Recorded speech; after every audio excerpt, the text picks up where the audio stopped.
Bisa nggak ya, cukup available nggak ya, kisah lainnya atau cerita dari luar mungkin bisa menginspirasi gitu ya. Next, kalau misalnya bikin juga produk yang sama ya, atau produk beauty product juga gitu ya, bisa jadi gambar ya langsung aja. Thank you banget ya Sob, Lula udah ngobrol, Mas Willy sehat-sehat terus, sukses kumpul launch produk-produk launching produk selanjutnya gitu dulu ya. Makasih. Dan thank you banget Sobat Cuan dengerin kita, jangan lupa kita ada di Spotify, Apple Podcast, Google Podcast, dan Anchor. Follow akun Instagram kita di @cuan dan juga subscribe ke channel kita di Cuan, like, share, dan juga komen ya. Kita ada di TikTok Cuan. Jangan lupa kalau kamu mau gabung juga di community kita, silakan kamu cek Instagram kita dan cek bagaimana caranya masuk ke community Cuan di Telegram. Banyak informasi seputar investasi, bisnis, dan juga pengaturan keuangan yang sedikit Sobat Cuan di luar dari. Terima kasih banyak Sobat Cuan, Maria dan juga Lelapam. Bye-bye.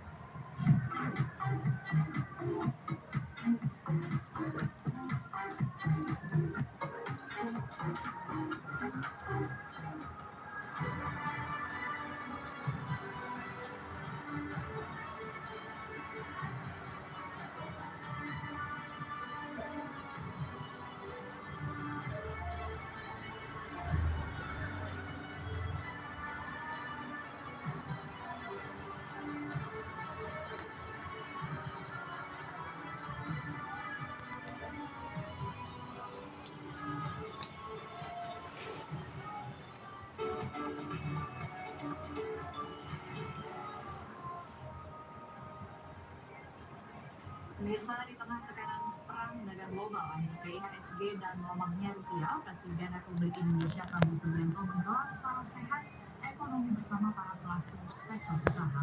Acara yang berlangsung di Jakarta pada Selasa pagi menjadi ruang terbuka antara pemerintah dan dunia usaha untuk menyampaikan kondisi ekonomi Indonesia secara apa adanya.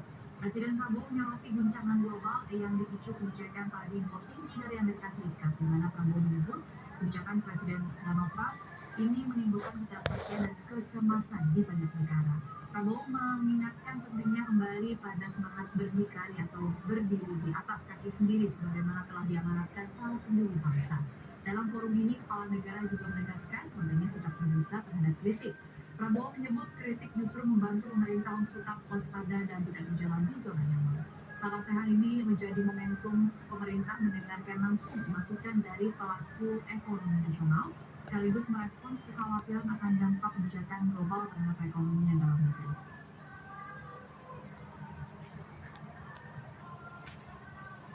Apa yang terjadi sekarang, goncangan dunia akibat negara yang ekonominya terkuat membuat kebijakan-kebijakan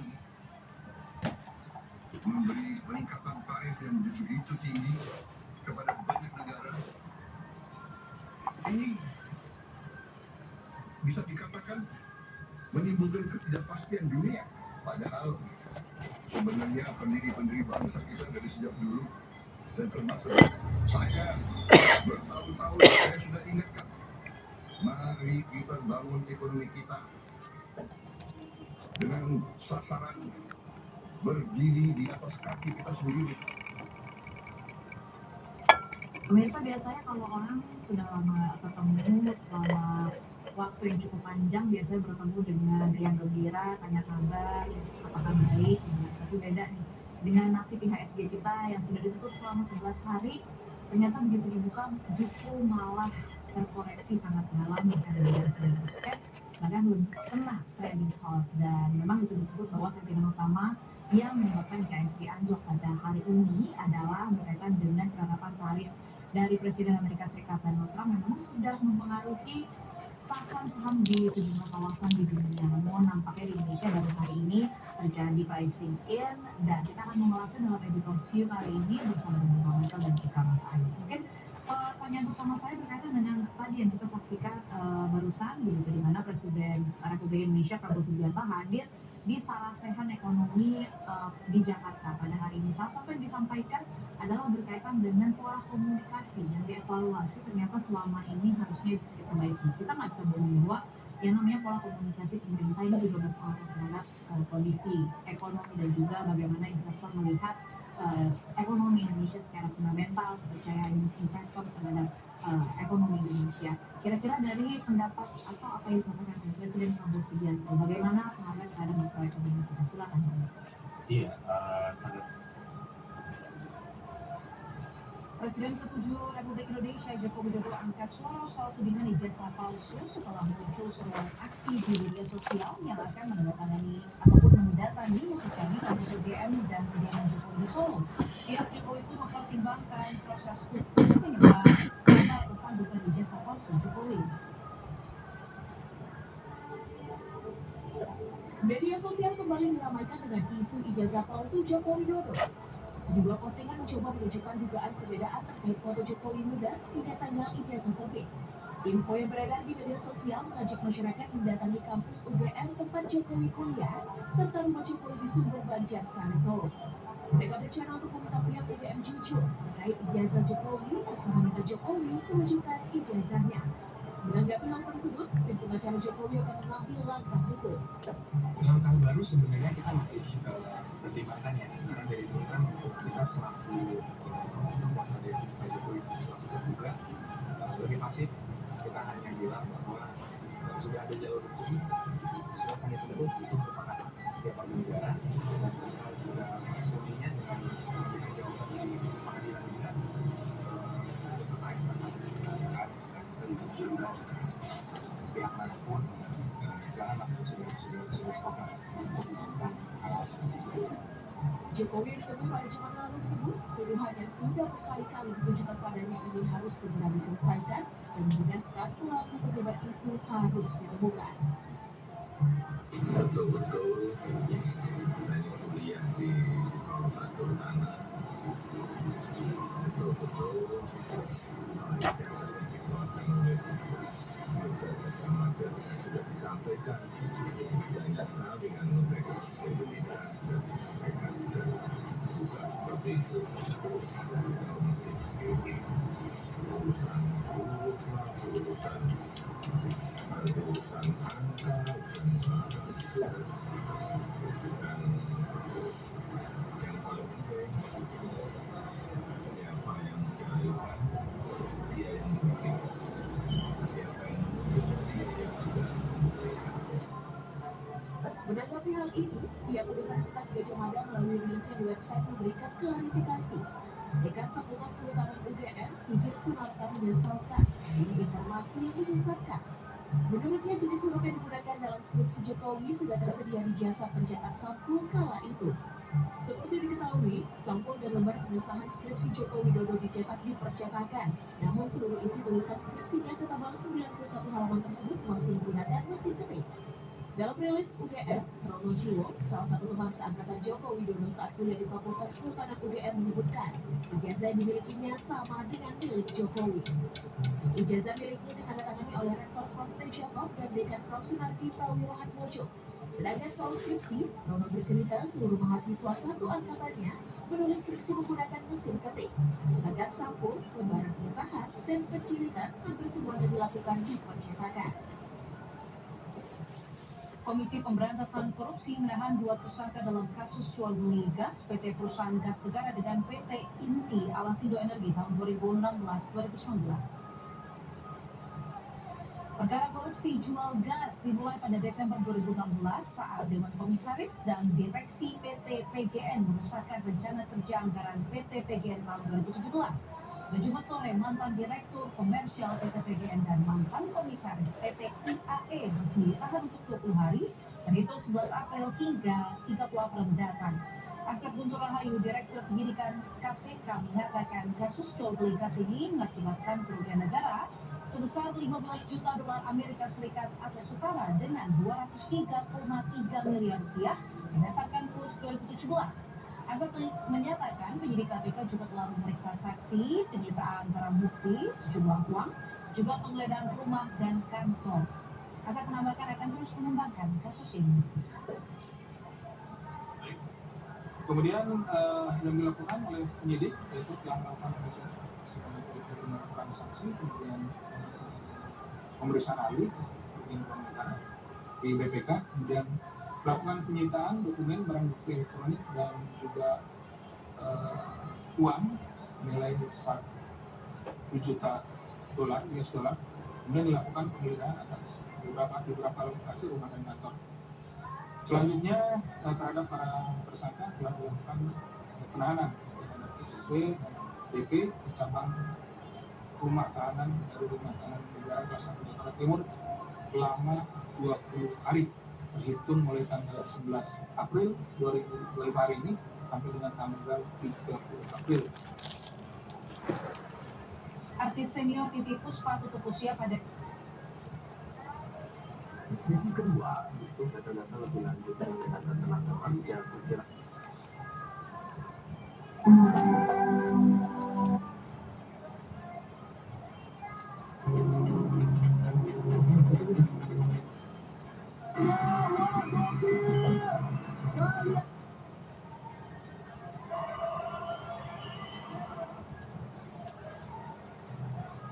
kelebihan dari dia pelajari, jadi kelihatannya monoton kalau sama mempelajari kelemahan dan kelebihan.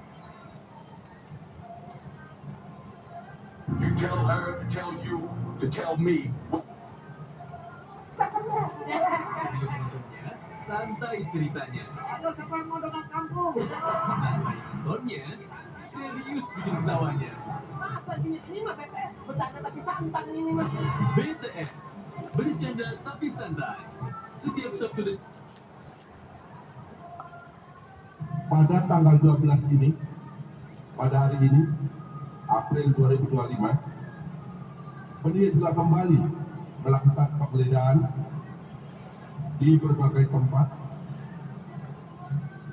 di Jakarta, dan malam hari ini juga ada kami sampaikan bakal Facebook di beberapa wilayah provinsi di luar Jakarta.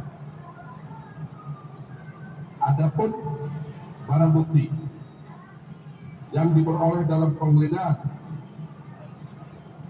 tersebut, yang pertama adalah uang dolar Singapura sebanyak 40.000, dolar Amerika Serikat 5.700, kemudian 200 yen dan 10.804.000 rupiah.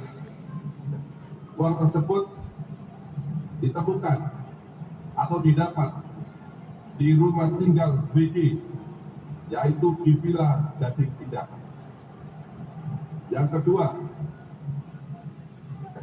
uang US dolar Singapura sebanyak 3.400, dolar Amerika Serikat 600, dan rupiah sebesar 11.100.000 yang ditemukan atau diperoleh di dalam mobil milik BG. Yang ketiga, uang rupiah sebanyak 136.950.000 disita dari rumah AS di Pengadara. Kemudian yang keempat, satu buah amplop berwarna coklat yang berisi 65 lembar uang pecahan dolar Singapura, setiap lembarnya Rp1.000. Kemudian satu buah amplop warna putih yang berisi 72 lembar uang pecahan 100 dolar Amerika. Kemudian satu buah dompet berwarna hitam yang berisi 23 lembar uang pecahan 100 dolar Amerika. Kemudian satu lembar uang pecahan dolar Singapura, nilainya 1.000. Kemudian 3 lembar uang pecahan dolar Singapura, yaitu per lembarnya 50. Kemudian 11 lembar uang pecahan dolar Singapura, nilainya masing-masing 100. Kemudian 5 lembar uang pecahan dolar Singapura sebanyak nilainya 10. Kemudian 8 lembar uang pecahan Singapura, yaitu masing-masing $2. Kemudian 7 lembar uang pecahan Rp100.000 per lembarnya. Kemudian 235 lembar uang pecahan 100.000. 33 lembar uang pecahan 5. Jaya Kusuma oleh Presiden. Apa tuh? Ini dia kan? Pecahan sedikit 100. Kemudian 1 lembar uang pecahan sedikit, yaitu nilainya 5 digit, dan 1 lembar uang pecahan sedikit nilainya 1 digit. Kemudian 1 unit mobil dengan ketiga Mas Ferrari. Kemudian 1 unit mobil Nissan GT-S. Suamiku.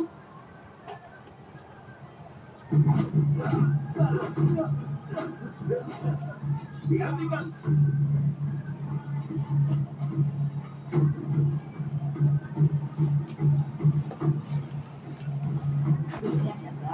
Divisi penangkapan kriminal sudah datang. Jangan bikin aku tuh. Murid lancar, kamu tangani kasus ini. Letakkan senjata kalian. Cepat letakkan. Letakkan. Pergilah cari bantuan. Dan ketajamannya sebagai seorang striker dengan Usia saya 50.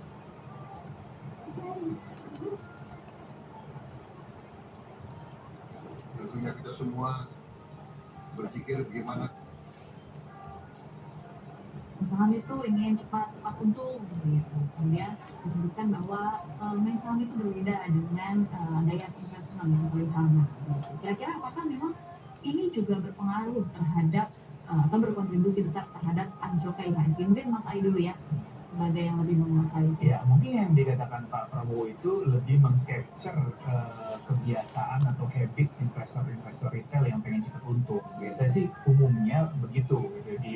Nggak hanya di Indonesia mungkin ya, di banyak negara yang namanya investor retail itu habitnya ketika masuk ke pasar saham itu pengennya cepat untung. Kenapa itu terjadi? Karena memang tingkat literasi dan edukasi saham ya atau investasi saham di Indonesia juga memang belum terlalu baik gitu, makanya mindsetnya tuh belum sepenuhnya bagus gitu ya. Nah, itu mungkin yang ingin di-capture Pak Prabowo sehingga mungkin beliau melihat gitu ya seolah-olah gitu orang yang masuk atau investasi di satu pengennya cepat untung aja gitu, walaupun sebenarnya secara investasi saham itu juga bisa untuk jangka panjang gitu dan malah lebih menguntungkan untuk jangka panjang secara risiko lebih rendah gitu ya. Secara imbal hasil atau return juga harusnya jadi jauh lebih baik selama memang saham-saham yang dipilih adalah saham-saham yang fundamentalnya bagus gitu. Jadi mungkin saya mencoba untuk membaca gitu arah maksud dari Pak Presiden itu apa. Oke. Karena ini bagian atau potongan wawancara ini juga diupload begitu di Instagram CNBC Indonesia dengan judul bahwa Bapak Prabowo tidak takut dengan naik turun pasar saham. Ada beberapa komentar juga yang sebenarnya cukup menarik begitu untuk di-highlight. Wajar nggak ngerti karena nggak semua orang ngerti tentang pasar saham, tapi siapa sih yang milih ini gitu. Nggak begitu maksudnya Pak Prabowo begitu. Ini maksudnya akhirnya bisa dikatakan bahwa para investor mempertanyakan kenapa akhirnya seorang presiden memberikan pernyataan demikian. Nah, saya ingin meng-highlight berkaitan dengan ini kan pasar saham ini disinggung juga karena berkaitan dengan penerapan tarif dari Donald Trump itu sendiri. Kita tahu bahwa pada saat ini Amerika Serikat sama China sudah terjadi perang dagang. Mereka sedang balas-balasan tarif yang pastinya akan berpengaruh terhadap Indonesia. Kita tahu bahwa kalau secara langsung Indonesia ada beberapa produk yang kita langsung ekspor, yaitu salah satunya tekstil, kemudian ada elektronik, dan juga ada beberapa sektor yang sangat-sangat erat dengan manufaktur atau padat karya. Apakah memang ada potensi bahwa PHK akan terjadi makin parah di tahun 2025 ini kalau akhirnya tarif yang diberlakukan balas-balasan antara Amerika Serikat dan China dan juga tarif yang diterapkan dari Amerika Serikat terhadap Indonesia benar-benar diberlakukan? Bang Michael. Iya, kalau saya negosiasi yang buntu gitu, dan bisa dikenakan tarif demikian, itu yang terkena secara langsung yang pasti industri tersebut gitu, karena mereka yang ekspor ke Amerika Serikat dari jumlah besar gitu. Dampaknya ke perusahaan dalam negeri pasti tertekan gitu. Tapi apakah itu akan menimbulkan tekanan yang cukup parah sampai mereka bangkrut dan melakukan PHK, itu juga belum tentu, karena kemarin Pak Presiden juga sempat bilang karena dia akan mengusahakan industri ini untuk mendapatkan pasar baru. Kita lihat ada Eropa, ada Afrika, yang sebenarnya juga bisa dioptimalkan untuk produk-produk Indonesia gitu. Jadi ini salah satu jalan yang ditawarkan oleh pemerintah gitu. Tapi tidak dipungkiri itu tidak bisa dalam waktu dekat gitu, karena sementara kita lihat sekarang ekspor juga semakin lesu gitu ya, semakin rendah gitu. Nah, ini juga akan berdampak pada likuiditas dolar pada akhirnya dalam negeri. Ini akan menekan nilai tukar rupiah. Ini menarik yang Bang Michael sebutkan bahwa yaitu salah satu yang dilakukan adalah dari Indonesia, dari pemerintah Indonesia adalah dengan perluas pasar ekspor gitu. Tapi kan di sisi lain kita tahu negara-negara lain juga melakukan hal yang sama, istilahnya pada saat ini semua negara sedang melakukan proteksionisme terhadap negaranya gitu. Akhirnya bagaimana caranya mereka juga pastinya akan memperluas area dagang mereka. Nah, bagaimana akhirnya supaya Indonesia ini bisa produk-produknya itu unggul atau daya saingnya lebih dibandingkan dengan negara-negara lain, sedangkan di sisi lain kita tahu gitu secara investasi, secara faktor-faktor Indonesia ini bukan negara yang unggul kalau kita bandingkan katakanlah dengan Vietnam, dengan Malaysia, dengan Thailand gitu. Kalau untuk produk-produk yang kita pamerkan Amerika Serikat itu sudah diakui keunggulannya gitu ya. Tinggal gimana caranya untuk memperluas pasar, misalnya dengan meningkatkan diplomasi. Kita banyak sekali memang negara-negara atau kawasan yang tidak tersentuh. Kali saja misalnya untuk produk makanan instan kita bisa masuk ke Afrika dalam jumlah yang besar, sampai bikin pabrik di sana gitu. Itu bukan tidak mungkin untuk produk-produk seperti tekstil, ini juga bisa dipasarkan di sana gitu. Jadi kita lihat pemerintah bakal sejauh apa untuk meningkatkan komunikasi dengan negara-negara lain. Kan kalau Pak Prabowo kemarin sempat mention dalam situasi sekarang emang sulit mencari siapa teman, siapa lawan, karena kita nggak tahu kan berhadapan dengan siapa. Ini makanya Pak Prabowo karena kita tahu untuk urusan geopolitik dia sangat paham gitu, itu diharapkan bisa mencari teman yang tepat gitu. Jadi ibaratnya pengusaha-pengusaha di Indonesia yang dimungkinkan tertekan itu bisa mendapatkan tempat lah intinya untuk produk mereka. Oke, baik, itu gambaran ya mengenai pasar saham kita yang anjlok hari ini akibat dari penerapan tarif dari Donald Trump. Tapi di tengah situasi yang bisa dikatakan chaos ini ya, begitu. Pertanyaan sebenarnya ini juga pertanyaan saya sih secara pribadi dan juga mewakili para investor juga. Pasar saham udah anjlok, rupiah anjlok, emas juga anjlok. Jadi sebenarnya kita harus taruh uang tuh di mana sih Mas Aik gitu?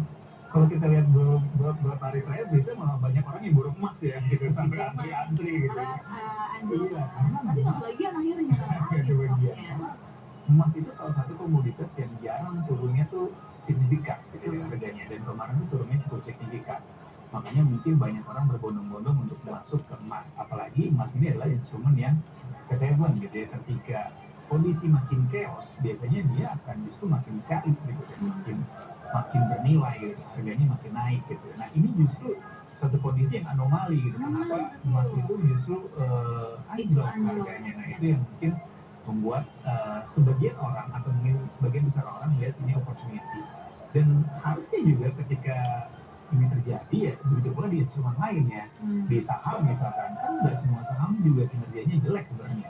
Banyak juga saham-saham yang kinerjanya bagus dan masih mencatatkan laba gitu, prospek ke depannya juga bisnisnya masih oke gitu.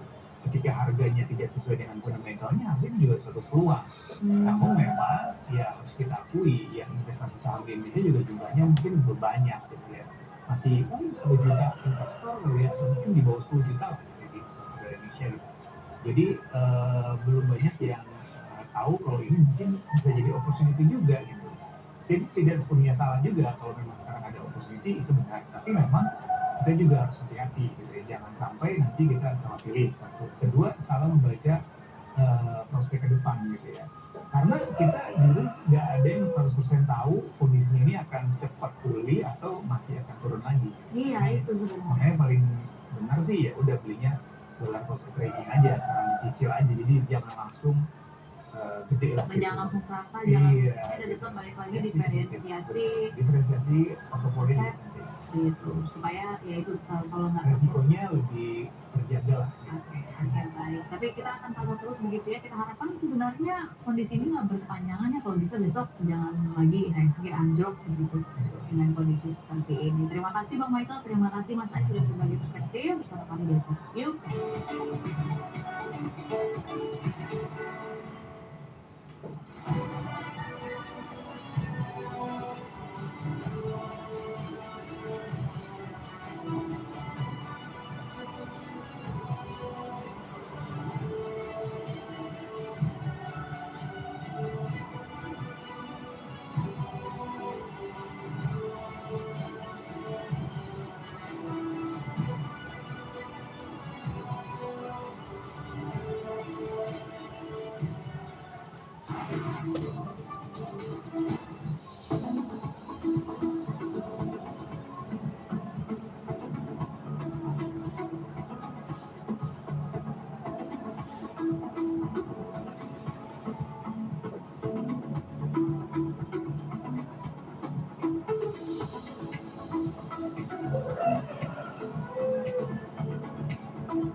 Jumpai Anda dalam Manufacture Check. Apa saja informasi terkini di sektor manufaktur tanah air? Barang-barang komponen peralatan listrik, transmisi, proyek-proyek PLN, renewable energy. Bersama para regulator dan pelaku industri. Saksikan Manufacture Check setiap Senin jam 6 sore lewat 5 menit. Di CNBC Indonesia. Mengupas kiat cerdas mengelola keuangan, mengantisipasi hal tersebut agar tidak berdampak lebih buruk. menjajal beragam produk dan layanan finansial sebagai bagian gaya hidup. Kan kita di bursa banyak pasar saham, jadi kita ya screening setiap malam. Saksikan segmen khusus My Money di program Power Lunch Selasa dan Kamis jam 11 siang lewat 55 menit di CNBC Indonesia. Simak diskusi bersama para pengambil kebijakan moneter dan industri keuangan tanah air.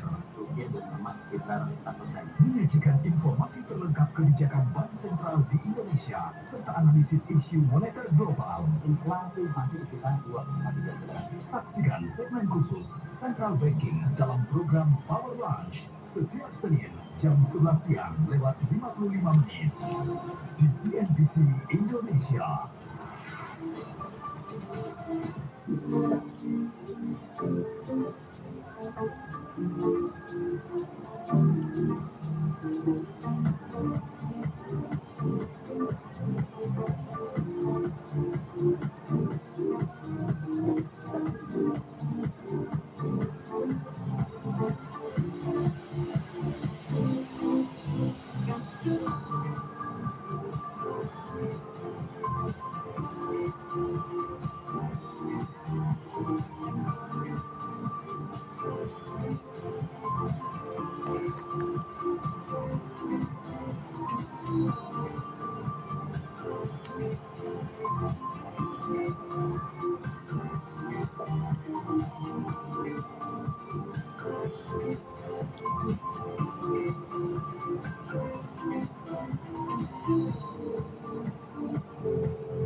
saksikan secara lengkap perkembangan tren properti di Indonesia.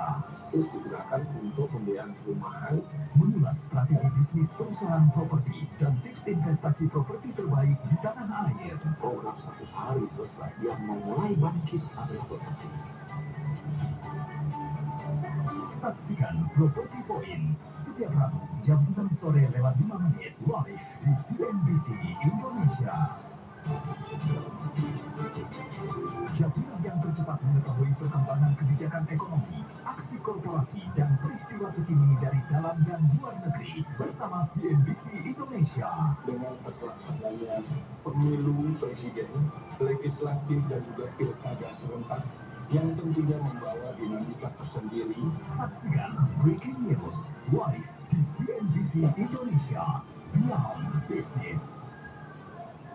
CNBC Indonesia kini dapat Anda saksikan melalui siaran digital di beberapa kota dan kabupaten di Indonesia. Itu mereka menolak relokasi Gaza. Dalam upaya rekonstruksi Gaza, maka warganya akan tetap bertahan di sana. 3 hari kemudian, organisasi kerjasama Islam melakukan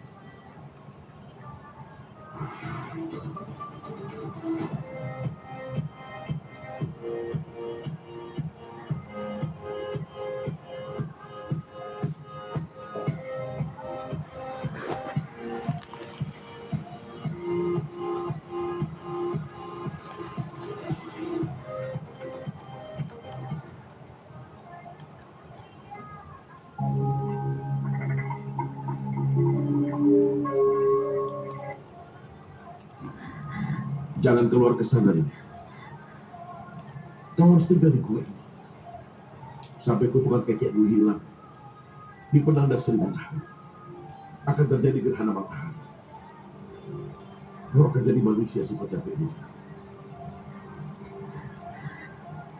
Dia mengkhawatirkanku sampai tidak bisa makan dan tidur. Aku harus pergi menemuinya.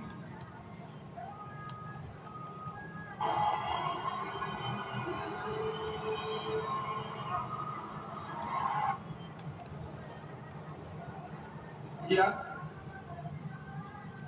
konferensi yang dapat saya sampaikan pada malam hari ini, apabila ada kata-kata yang kurang jelas, saya mohon maaf dan saya akhiri. Wabillahi taufiq wal hidayah. Wassalamualaikum warahmatullahi wabarakatuh. Waalaikumsalam warahmatullahi wabarakatuh. Baik, terima kasih untuk Pak Rektor Penyidikan. Barangkali teman-teman media ada pertanyaan penegasan, karena kalau kita lihat tadi sudah sangat runut lengkap ya. Ini sudah malam hari ya. Ada 1, 2, silakan. Mbak.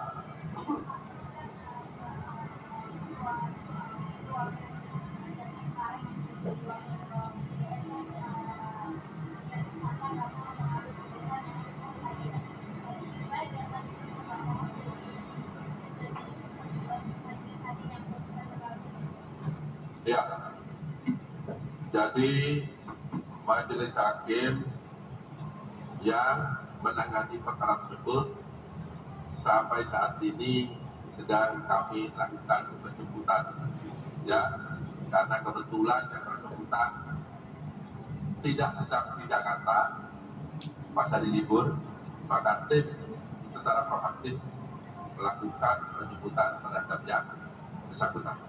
Ya, jelas. Silakan.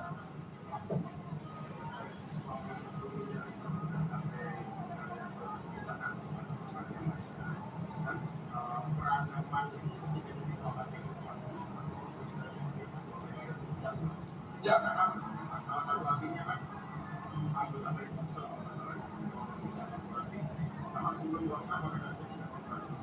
ya. Jadi Mas saat itu menjabat sebagai wakil Ketua Pengadilan Negeri Jakarta Selatan. Pak Pusat, yang saat ini yang bersangkutan menjabat sebagai Ketua Pengadilan Negeri Jakarta Selatan. Terkait dengan aliran uang, penyidik telah menemukan bukti yang cukup bahwa yang bersangkutan telah menerima, ya, diduga menerima uang tadi yang saya sampaikan sebesar 60 miliar rupiah untuk pengaturan putusan agar putusan tersebut dinyatakan online, di mana penerimaan itu melalui seorang panitera namanya BG. Jelas ya? Ya, saya kira sudah jelas. Satu lagi.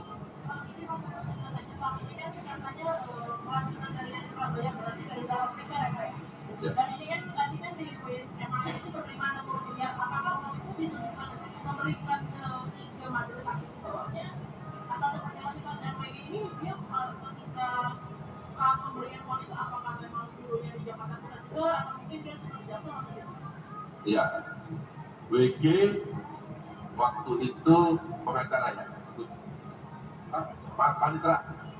panitera ya. Ya, panitera kurang kepercayaan dari tadi yang disampaikan Man, kemudian melalui dialah terjadi adanya kesepakatan itu, ya, dan kemudian ditunjuklah 3 majelis hakim. Apakah kemudian 3 majelis hakim mendapat itu atau tidak? Ini yang kami dalami, tapi yang pasti putusannya sesuai dengan ya di kita, ya, ya, karena itu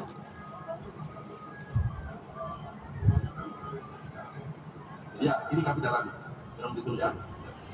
Saya kira cukup ya, cukup. Baik, sekali lagi terima kasih rekan-rekan media untuk waktunya, udah hingga larut malam ya, masih terus setia. Terima kasih juga untuk dukungannya kepada Jaksa yang terus bergerak ke arah yang lebih baik. Demikian, bila itu wal hidayah. Assalamualaikum warahmatullahi wabarakatuh.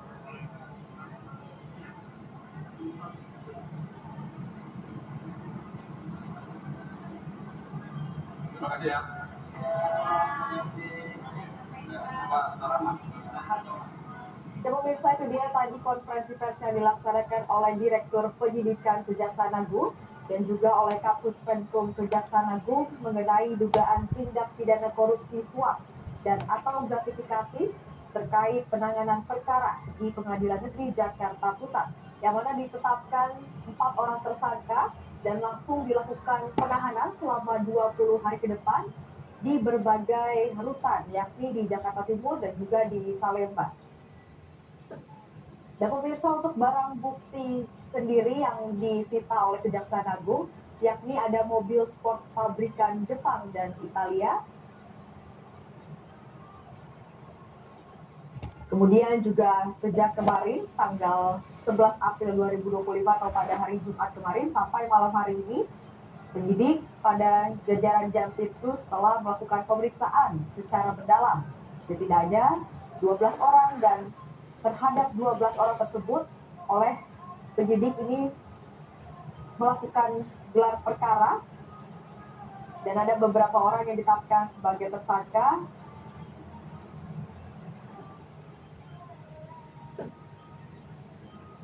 Dan adapun pada barang bukti yang diperoleh dalam penggeledahan tersebut, yang pertama ada uang dolar Singapura sebanyak 40.000, kemudian juga dolar US dollar, kemudian juga mata uang yen, dan ditemukan juga di tempat tinggal di Villa Gading Indah.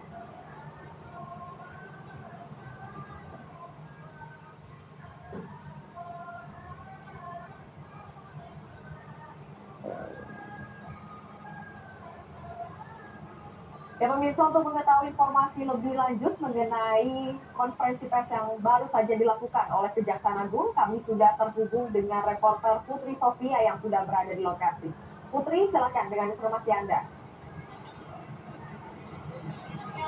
Ya, selamat malam Felicia dan juga pemirsa TV One. Baru saja kami mendengarkan keterangan pers langsung di Kejaksaan Agung. Tadi juga kami mendengarkan keterangan pers dari Kepala Pusat Penerangan Hukum Kejaksaan Agung, Harli Siregar, yang membuka rilis mengenai adanya dugaan tindak korupsi berupa suap dan atau gratifikasi yang ada di Pengadilan Negeri Jakarta Pusat. Tadi pun didampingi dengan Direktur Penyidikan dari Kejaksaan Agung sendiri, ini ada Abdul Kohar, yang menyampaikan bagaimana kronologi dan runtutan dari kasus yang ada di Pengadilan Negeri Jakarta Pusat. Karena memang dari sejak tanggal 11 April kemarin, pihak dari Jampitsus Kejaksaan Agung ini telah melakukan penangkapan kepada beberapa tersangka yang diduga terlibat dalam kasus suap berupa dan atau gratifikasi yang melibatkan oknum-oknum ataupun beberapa tersangka, yang mana memang kalau dari informasi yang tadi disampaikan ini ada 4 tersangka yang berinisial WG, dan juga ada tersangka berinisial MS, AR, dan juga MAN, yang mana untuk WG, MS, dan AR sendiri ini berlaku ataupun memang memiliki peran sebagai panitera muda untuk WG, dan MS yang mana seorang advokat, dan juga AR yang juga seorang advokat, dan MAN yang saat ini menjabat sebagai Ketua Pengadilan Negeri Jakarta Selatan. Kalau kita berbicara mengenai kasus apa yang akhirnya menyeret 4 tersangka ini, Felicia dan juga pemirsa, tadi berdasarkan apa yang telah disampaikan oleh Kapus Penkum dan juga Direktur Penyidikan Jaksa Agung ini menyampaikan bahwa memang ada kasus suap yang melibatkan beberapa korporasi CPO atau crude palm oil ataupun industri kelapa sawit yang terjadi pada sejak tahun Januari 2022 dan berlangsung memang cukup lama, sekitar beberapa tahun, sampai memang kasus ini diseret ke Pengadilan Negeri Jakarta Pusat. Adapun memang beberapa korporasi tersebut tadi juga telah disebutkan, ada Permata Group yang terdiri dari beberapa anak perusahaan yang cukup banyak, tidak hanya Permata Hijau Group tetapi juga ada Wilmar Group dan juga Musim Mas Group, yang mana memang ketiga korporasi ini melakukan serangkaian ataupun dugaannya ini adalah pemberian fasilitas untuk memperlancar aktivitas crude palm oil yang berada di industri kelapa sawit, yang mana dari keempat tersangka yang telah ditangkap hari ini telah memberikan segelintir uang ataupun beberapa hal yang memang ditujukan untuk memberikan kepada majelis hakim yang ada di Pengadilan Negeri Jakarta Pusat untuk memberikan putusan onslah ataupun tidak terjerat hukum sama sekali dari dakwaan yang telah disampaikan ataupun ditujukan kepada korporasi tersebut, yang mana kalau kita pantau memang tadi kami juga sempat bertanya awak media kepada Kejaksaan Agung sendiri bagaimana memang nasib dari majelis hakim yang terlibat dalam kasus ini memang masih akan terus dikejar, karena memang dari majelis-majelis hakim yang bertindak, 3 majelis hakim yang bertindak dalam kasus tersebut ini sedang berada di luar Jakarta. Dan untuk sementara keempat tersangka ini memang sudah dilakukan penahanan selama 20 hari ke depan, yang mana keempat tersangka ini berada di rutan yang berbeda. Untuk pertama di tersangka WG ini berada di rutan yang berada di Jakarta Timur, dan sisanya ini yang merupakan panitera dan juga advokat berada di rutan Salemba. Dan dari kasus ini juga ada beberapa barang bukti yang telah disita. Dari Jakarta sendiri memang telah disita, tadi juga disebutkan ada banyak sekali uang dengan valuta asing. Ini ada uang dolar Singapura, uang dolar US dollar, dan juga ada uang rupiah dengan segelintir jumlah yang cukup banyak, dan juga tidak hanya uang rupiah tetapi juga tadi disebutkan ada beberapa lembar uang ringgit yang ditemukan di dalam salah satu mobil yang juga tadi menjadi barang bukti yang saat ini juga telah ditahan ataupun telah disita oleh Kejaksaan Agung. Dan untuk barang bukti sendiri selain uang tunai yang ditemukan juga tadi kami memantau ada beberapa mobil mewah yang telah disita oleh Kejaksaan Agung. Ini tadi kami melihat adanya mobil mewah dari pabrikan Italia, Jepang, dan juga Eropa. Tadi kami memantau juga memang beberapa barang bukti ini nantinya akan disita dan juga telah diamankan di Kejaksaan Agung. Dan untuk sementara memang tersangka sudah ditahan di rutan yang berbeda dan akan ditahan selama 20 hari ke depan sampai Kejaksaan Agung ini akan mendalami bagaimana ketiga hakim yang memberikan putusan onslah kepada kasus korporasi tersebut. Karena memang informasinya tadi kami dapat kalau pemberian ini bernilai 60 miliar rupiah kepada pihak-pihak tersebut dari yang jadi tersangka pada hari ini. Felicia. Baik, terima kasih banyak Putri Sofia atas laporan Anda. Selamat bertugas kembali. Pemirsa, Kejaksaan Agung menetapkan sejumlah tersangka dalam kasus suap atau gratifikasi di Pengadilan Negeri Jakarta Pusat. Penetapan terkait kasus dan berikut pernyataan Kapus Penkum Kejagung Harley Siregar. kita pada malam hari ini, Direktur Penyidikan pada Jampitsus akan memberikan keterangan terkait dengan adanya dugaan tindak pidana korupsi berupa suap dan atau gratifikasi terkait penanganan perkara di Pengadilan Negeri Jakarta Pusat. Rekan-rekan media, bahwa dari kemarin Jumat tanggal 11 April 2025 sampai pada malam hari ini Sabtu 12 April 2025, penyidik pada jajaran Jampitsus telah melakukan pemeriksaan secara mendalam setidaknya terhadap 12 orang, dan terhadap 12 orang tersebut oleh penyidik berketetapan setelah melakukan gelar perkara.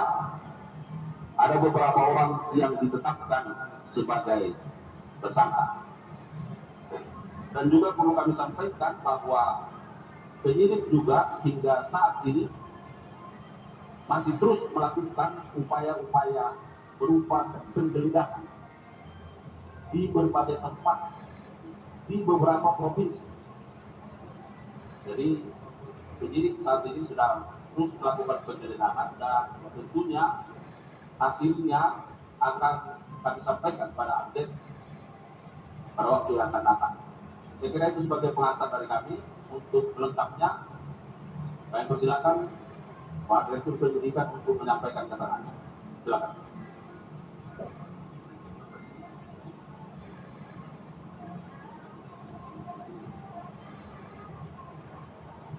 Assalamualaikum warahmatullahi wabarakatuh. Selamat malam yang saya hormati Pak Ausbeko, rekan-rekan wartawan yang hadir pada malam hari ini. Pada kesempatan ini saya akan menyampaikan press release terkait dengan penyidikan tindak pidana korupsi, suap dan atau gratifikasi terkait penanganan perkara di Pengadilan Negeri Jakarta Pusat. Bahwa pada hari Jumat pada tanggal 11 kemarin malam, tim penyidik Kejaksaan Agung melakukan tindakan penggeledahan di 5 tempat di provinsi daerah khusus Ibu Kota Jakarta. Sehubungan dengan penyidikan dugaan tindak pidana korupsi suap dan atau gratifikasi terkait penanganan perkara di Pengadilan Negeri Surabaya. Ya, jadi ini bermula dari pengembangan perkara yang kita tangani terkait dugaan tindak pidana korupsi gratifikasi di Pengadilan Negeri Surabaya. Dalam tindakan penggeledahan tersebut, penyidik menemukan adanya alat bukti baik berupa dokumen dan berupa uang yang mengarah pada dugaan adanya tindak pidana korupsi suap dan atau gratifikasi terkait penanganan perkara di Pengadilan Negeri Jakarta Pusat. Kemudian pada tanggal 12 ini, pada hari ini, April 2025, penyidik juga kembali melakukan penggeledahan di berbagai tempat di Jakarta, dan malam hari ini juga ada tadi sampaikan Pak Ausbeko di beberapa wilayah provinsi di luar Jakarta. Adapun barang bukti yang diperoleh dalam penggeledahan tersebut, yang pertama adalah uang dolar Singapura sebanyak 40.000, dolar Amerika Serikat 5.700, kemudian 200 yen dan 10.804.000 rupiah. Uang tersebut ditemukan atau didapat di rumah tinggal BG, yaitu di Villa Gading Indah. Yang kedua, uang US dolar Singapura sebanyak 3.400, dolar Amerika Serikat 600, dan rupiah sebesar 11.100.000 yang ditemukan atau diperoleh di dalam mobil milik BG. Yang ketiga, uang rupiah sebanyak 136.950.000 disita dari rumah AS, seorang pengacara. Kemudian yang keempat, satu buah amplop berwarna coklat yang berisi 65 lembar uang pecahan dolar Singapura, setiap lembarnya 1.000. Kemudian satu buah amplop warna putih yang berisi 72 lembar uang dan 100 dolar Amerika. Kemudian satu buah dompet berwarna hitam yang berisi 23 lembar uang pecahan 100 dolar Amerika. Kemudian satu lembar uang pecahan dolar Singapura nilainya 1.000. Kemudian 3 lembar uang pecahan dolar Singapura, yaitu per lembarnya 50. Kemudian 11 lembar uang pecahan dolar Singapura, nilainya masing-masing 100.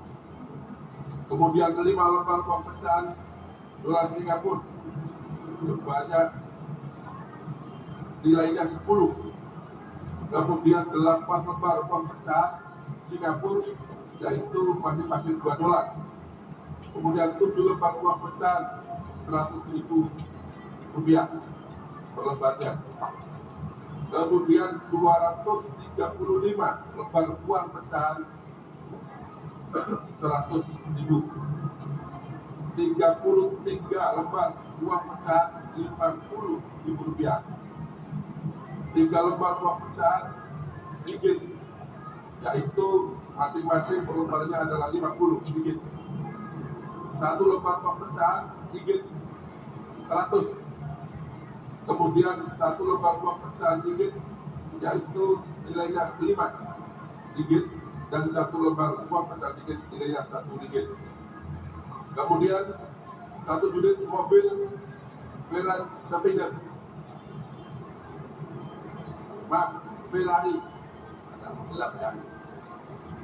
kemudian 1 unit mobil Nissan GT-R, 1 unit mobil Mercedes-Benz, dan ada lagi 1 unit mobil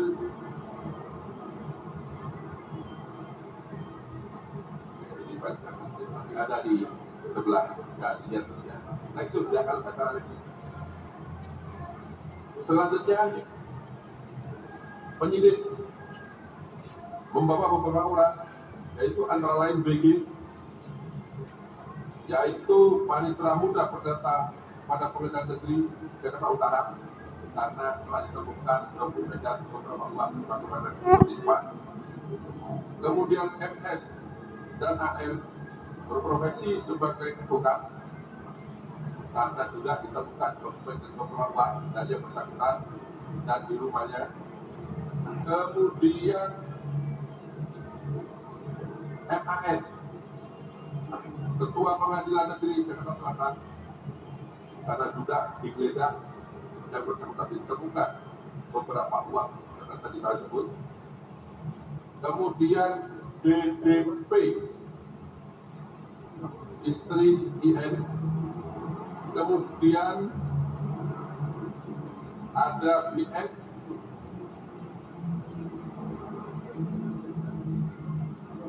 kemudian BS tadi adalah supirman, dan 5 staf MS masing-masing atas nama B, atas nama Y, atas nama J, atas nama AS, atas nama AR, dan atas nama V.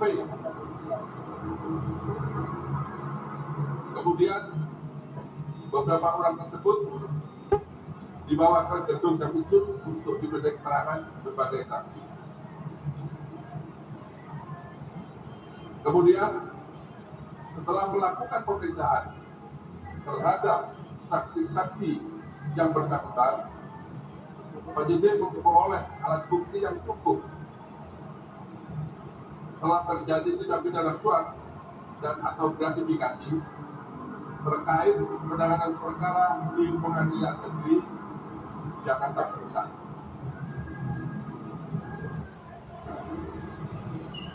Kemudian pada tanggal 12 ini, pada hari ini, April 2025, penyidik juga kembali melakukan penggeledahan di berbagai tempat di Jakarta, dan malam hari ini juga ada tadi sampaikan Pak Kausengkut di beberapa wilayah provinsi di luar Jakarta. Adapun barang bukti yang diperoleh dalam penggeledahan tersebut, yang pertama adalah uang dolar Singapura sebanyak 40.000, dolar Amerika Serikat 5.700, kemudian 200 yen dan 10.804.000 rupiah. Uang tersebut ditemukan atau didapat di rumah tinggal BG, yaitu di Villa Gading Indah. Yang kedua, uang US dolar Singapura sebanyak 3.400, dolar Amerika Serikat 600, dan rupiah sebesar 11.100.000 yang ditemukan atau diperoleh di dalam mobil milik BG. Yang ketiga, uang rupiah sebanyak 136.950.000. PHK lagi. Bisa apa kita berharap tidak ya? Iya, kita berharap enggak. Desi Rekaman Jim Chandra, Jakarta. Jumat 11 April merupakan hari terakhir pelaporan harta kekayaan penyelenggara negara. Menurut KPK terdapat 4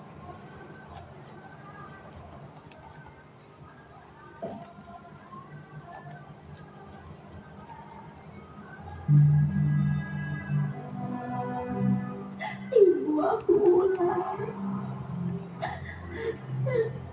Kau tetap betul ibu. Ibu mencintaimu.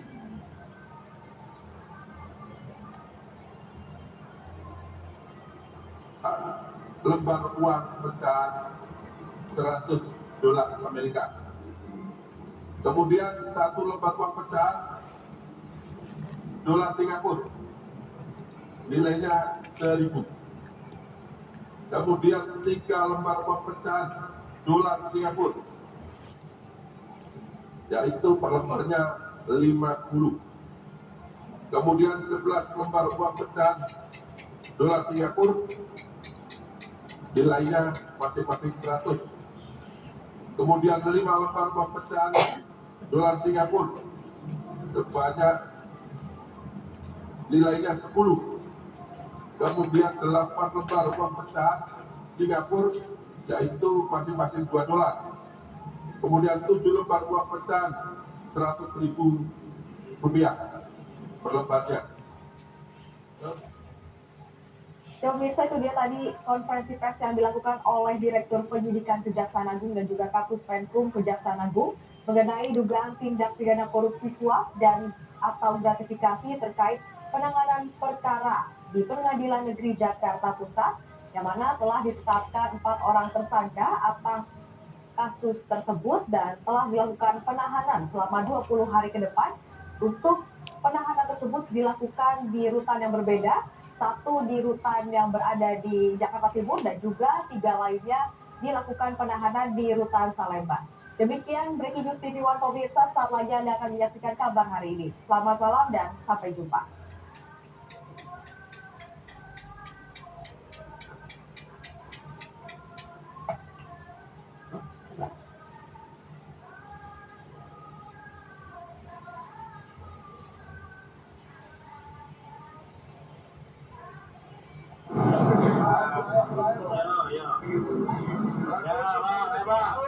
Jejaham lah siapa Jejaham.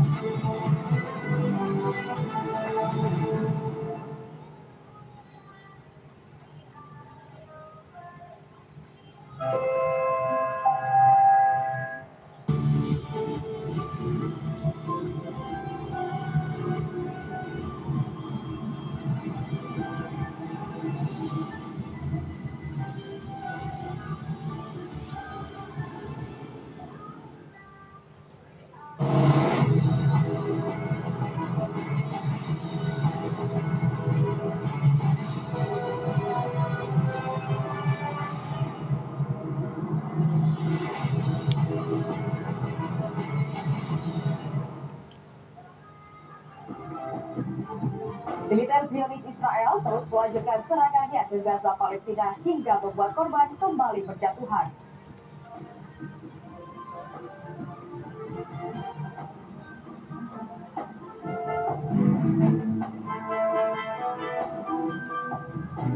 Kejaksaan Agung Republik Indonesia menetapkan tersangka kasus gratifikasi penanganan perkara di Pengadilan Negeri Jakarta Pusat.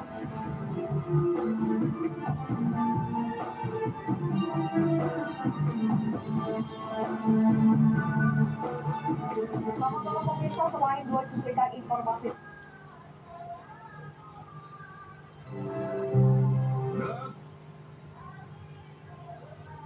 Sakit, sempat dirujuk ke rumah sakit. Ya, setelah dirujuk memang harus pengobatan. Memang tensinya sempat awal-awal itu tinggi, gitu karena stres ya, takut apa gitu ya. Sudah dikasih obat apa sudah stabil. Kemudian sudah foto torak juga aman. Karena apa, haji itu dilihat ini atau kalau memang dia punya ada TBC atau kan nggak bisa berangkat ya. Alhamdulillah bapak selesainya bukan karena TB. Bagi Ketua Forum Komunikasi Kabinet Surabaya, Ansori Manap, manasik haji adalah agenda yang wajib diikuti oleh para calon haji. Karena selain berisi materi tentang wajib dan rukun haji, juga termasuk wawasan perbedaan kultur agar tak ada geger budaya saat berada di tanah suci. Nah, seperti tadi, kalau di sana di Arab Saudi dipegang kepala itu tidak ada masalah. Kalau dipegang pantat itu marah-marah dia. Kan sudah berbeda dengan Indonesia. Kalau Indonesia dipegang pantat tidak ada masalah. Tapi kalau dipegang kepala kita marah-marah. Itu perbedaannya yang kelihatan di sini. Tidak hanya tentang perbedaan budaya dengan warga lokal Arab Saudi,